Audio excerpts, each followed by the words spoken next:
예, 이 시간에는 계시로 본 성경 강론 일곱 번째 사사기입니다. 자, 제목은 계시로 본 성경 강론입니다. 좀 내용이 생소할 수도 있지만은 일단 들어보시면 크게 어려움은 없을 겁니다. 성경은 여호와 계시다 이런 관점. 그러니까 성경은 한마디로 말하면 하나님 말씀이지 않느냐, 하나님이 어떤 분이신가를 우리한테 알려주는 말이 않냐, 예, 그런 의미입니다. 그래서 하나님을 배우자는 의미에서 우리가 하나님이 어떤 분, 어떤 성품을 가지고 어떤 속성을 가지신 분인지를 배우는 관점에서 이제 성경을 바라보자 이런 내용입니다. 자, 그래서 사사기는 말하자면 죄와 구원, 사사기 보면 얼마나 범죄한 내용이 많이 납니까? 그렇지만 죄질 때마다 하나님께서 이제 구원해 주시네요. 그리고 또 뭡니까? 왕을 예배하시는 그런 하나님을 우리한테 계시해 주는 그런 말씀이 바로 사사기라는 거죠. 자, 두 번째 그림 보시기 바랍니다. 서론입니다. 사사기는 이스라엘이 왕이 없던 시대, 예, 사람마다 자기 소견에 옳은 대로 행하였더라. 예, 사사기 21장 25절이죠. 자, 핵심은 이거죠, 사사기. 그래서 왕이 없던 시대. 그래서 이 말이 좀 자주 나오죠. 왕이 없으므로. 그리고 왕이 없던 시대에 왕이 없으니까 사람들이 어떻게 됩니까? 자기 소견에 옳은 대로 행한다는 거죠. 예, 질서가 없고. 예. 물론, 그래서 하나님께서 이 사사기 때 왕릉 시대가 아니잖아요. 예, 성경은 왜 됩니까? 족장 시대, 아브라함 때까지 족장 시대라고 그러잖아요. 주로. 그래서 족장 시대 다음에 사사기 때 사사 시대, 그 다음 사사기 끝나고 난 다음에 이제 뭡니까? 왕정 시대로 넘어가는 거죠. 자, 그래서 이 사사기는 이스라엘이 왕이 없던 시대에 바로 사람들이 자기 소견에 옳은 대로 행하였기 때문에 바로 어떤 시대냐? 영적으로 혼돈의 시대였다는 거죠. 상당히 하나님을 제대로 몰라서 왕이 없으니까 제대로 알려주는 사람도 없고 그러다 보니까 교육도 제대로 안 되고 여러 가지 나라 질서도 그렇고 물론 사사가 역할을 했지만 극히 좀 왕정 시대하고는 상대가 안 될 정도로 좀 미비했죠. 그러다 보니까 영적으로 혼돈의 시대였다. 자, 삼쪽 그림을 보시 기 바랍니다. 하나님은 인간은 자기 소견대로 행하지만 하나님은 언약을 지키시며 그리스도 안에서 참된 왕이요 목자이심을 계시하십니다. 그래서 사사기 주 핵심 내용은 뭡니까? 왕이 없으므로 자기 소견대로 행했다 그랬잖아요. 네. 그렇지만은 바로 누구? 하나님은 언약을 지킨다는 거죠. 예, 그래서 바로 그리스도 안에서 참된 왕, 예? 예수 그리스도가 참된 왕임을 이스라엘의 역사를 통해서 사사나 부족한 이스라엘 왕들이나 다 똑같이 부족한 지도자들이잖아요. 이걸 통해서 진짜 참왕은 그렇지 아니하고 반드시 언약을 지킨다는 것을 우리한테 드러내시는 알려주시는 계시의 말씀이라는 거죠. 그래서 결국 그리스도를 계시하는 거죠. 예, 모형적으로 예, 구약 자체가. 자, 다음에 사쪽입니다. 사사기의 반복 구조입니다. 예, 타락, 징계, 부르짖음, 구원.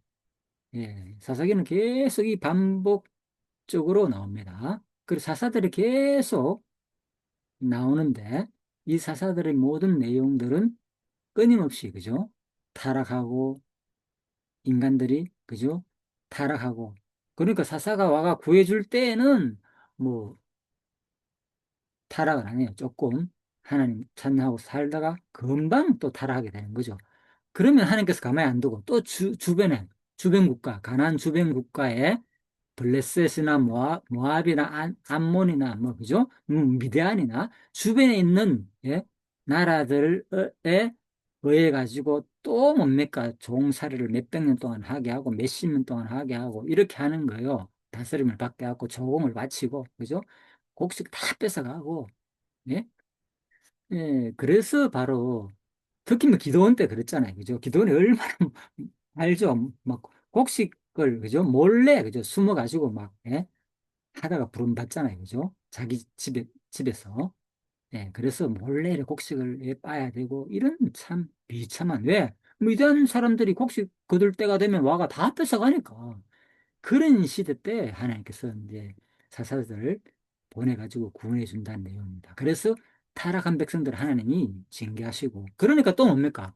너무 힘드니까 하나님의 그 부르짖음 소리를 들으시고 누구를 다시 또 사사를 보내가지고 구원해주는 이 사사기의 반복 구조 내용이 이렇게 되어 있다. 예? 12명의 사사들 잘 아는 우리 뭐 미디안이나 그죠? 가장 잘 아는 삼손 뭐 이런 유명한 뭐 사사들이 그죠? 똑같아요. 다 타락징계, 부르짖음, 구원의 패턴으로 사사기는 계속 이어진다는 거죠. 자, 그래서 인간의 불순종과 하나님의 긍휼이 교차하는 구속사의 순환 구조를 보여줍니다. 그러면 사사기만 그런 게 아니라 대부분 성경 전체 역사가 사실은 그런 거죠. 예, 창세기도 마찬가지고죠. 창조하고 난 다음에 인간이 어디 됩니까? 타락하잖아요. 예. 타락한 인간들에게 결국은 뭡니까? 하나님께서 고통, 징계를 주잖아요. 그죠? 예.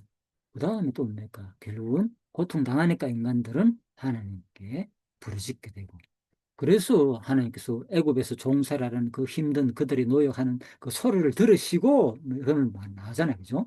그리고 다시 구원해 주잖아요. 그래요? 출애굽해 주잖아요. 모세를 지도자로 보내가지고. 그래서 성경 역사는 거의 비슷한 구조로 이루어졌다. 이렇게 보시면 됩니다. 이 부분은 뭐 구약에서 이 모습은 결국은 신약에서 우리 삶의 모습도 거의 비슷하다고 봐야 되죠. 그죠? 타락하고 하나님께서 징계 내리시고 사랑한 자에게 채찍을 주니까 반드시 택한 백성에게 징계를 대부분 준다. 뭐 건강이나 여러 가지 뭐 물질적이나 또 여러 가지 뭐 환경적으로 그죠? 뭐 모든 것을 통해서 하나님은 우리한테 알게 모르게 징계를 하시는 그런 모습도 있는 거예요. 물론 죄질 때마다 얘기했죠. 구분해야 된다고. 뭐 죄질 때마다 반드시 징계하는 분이 아니다. 욕 같은 경우도 있기 때문에 이런 것들도 신학적으로 정립해야 되지만은 일반적으로 그렇다는 거죠. 타락하면은 하나님께서 징계하시고 채찍 때리시고 그 다음에 인간은 거기서 너무 힘드니까 다시 하나님께 매달리게 만드는 거죠. 부르짖게 되고 그러면은 하나님은 다시 구원해 주는 이 패턴이 신약 시대 오늘날 사는 우리들의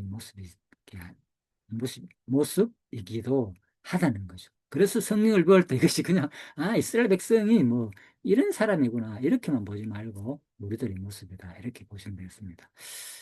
자, 조금 전에 이미 녹화를 시작했고, 한 사람이 들었다 나갔기 때문에 이게 10분밖에 안 남았다 하니까 좀 빨리 끝냅시다, 오늘은. 자, 인간의 불순종과 하나님의 긍휼이 교차하는 구속사의 순환 구조를 보여줍니다. 얘기했죠? 지금까지 설명한 거. 인간의 불순종과 하나님의 긍휼이 교차하는 구속사의 순환 구조다. 다섯 번째 그림입니다. 본론, 죄를 드러내시는 하나입니다. 사사기 1장에서 3장은. 자, 그래서 구약 근거 한번 볼까요? 사사기 2장 11절이죠. 이스라엘 자손이 육족입니다. 여섯 번째 그림.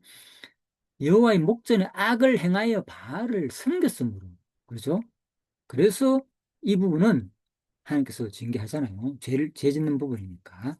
자, 그렇다면 이런 것들은 신약에 보면 어떻게 신약에서 성취되냐? 똑같죠?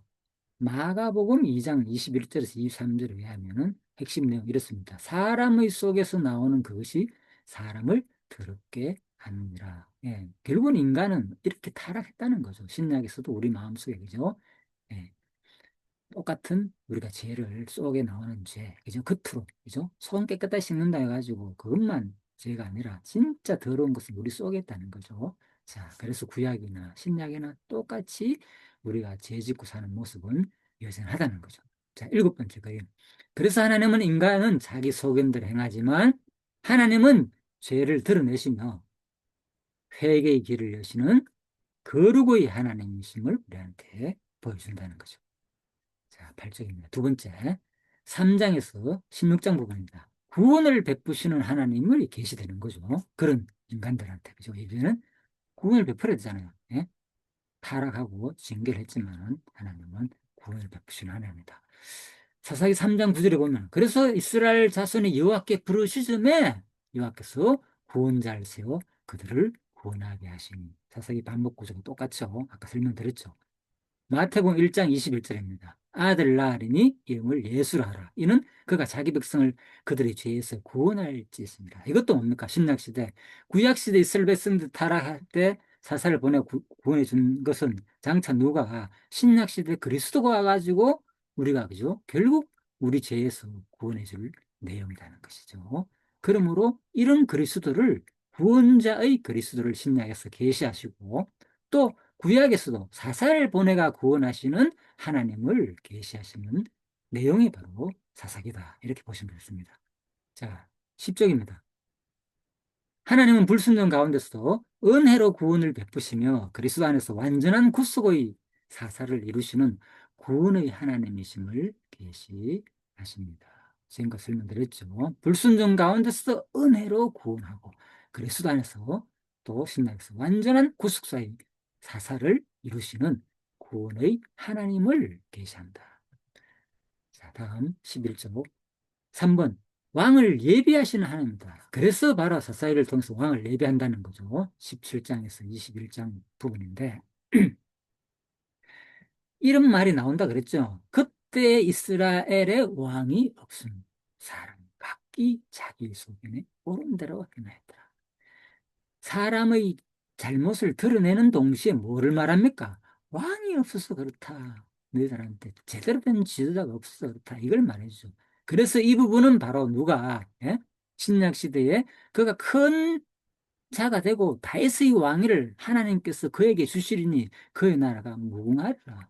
그래서 바로 다윗의 왕위를 이어받아가 오실 그리스도가 오시가 그대로 뭡니까? 성취하는 거죠. 이 사사기 말씀대로. 그죠? 이 왕은 사사기 다음에 뭡니까? 바로 룻게 나오잖아요. 그죠? 그래서 룻을 통해서 보아스를 통해서 그죠? 오벳 2세 다윗이 태어나잖아요. 왕정 시대가 이어지잖아요. 그죠? 룻기에서 바로 그래서 이런 내용이구나. 그래서 참된 그리스도가 온다는 거. 13쪽입니다. 하나님은 인간의 혼란과 무질 속에서도 참된 왕을 예비하시며 그리스도 안에서 의와 평강의 나라를 세우시는 주권의 하나님이심을 계시하십니다. 지금까지 설명한 내용입니다. 자, 이제 결론입니다. 사사기는 하나님께서 죄를 드러내시고 구원을 베푸시며 왕을 예비하시는 하나님이심을 계시하십니다. 그러므로 오늘 우리의 역사 일상 속에서도 죄 가운데서 구속사를 이루시며 통치하시는 하나님을 경외하며 찬양하는 삶이 되기를 소망합니다. 자, 기도하고 마치도록 하겠습니다. 기도는 제가 준비했습니다. 죄 가운데서 구원을 베푸신 긍휼의 하나님. 사사기의 말씀을 통해 이스라엘이 자기 소견에 옳은 대로 행하던 시대에도 하나님께서 언약을 버리지 않으시고 긍휼로 구원의 길을 내신 하나님을 찬양합니다. 의로우신 하나님, 백성이 우상을 따르고 타락할 때 징계하심으로 회개의 기회를 주시며 죄의 어둠 속에서도 의로우신 뜻을 이루신 하나님을 경외합니다. 불순종 속에서도 하나님의 구속사는 멈추지 않았음을 고백합니다. 구원의 하나님, 이스라엘이 부르짖을 때마다 사사를 세우시고 압제에서 건져내신 자비로우신 하나님을 찬송합니다. 끊임없는 타락과 실패 속에서도 하나님은 용서와 구원을 반복하시며 당신의 신실하심을 드러내셨습니다. 오늘 우리의 시대 속에서도 오직 말씀에 순종하며 구속의 은혜를 의지하는 믿음의 백성으로 살게 하옵소서. 왕 되신 하나님, 사람마다 자기 속에는 옳은 대로 행하던 시대에 참된 왕을 예비하시고 예수 그리스도 안에서 의와 평강의 나라를 세우신 예수님의 이름으로 기도드립니다. 아멘.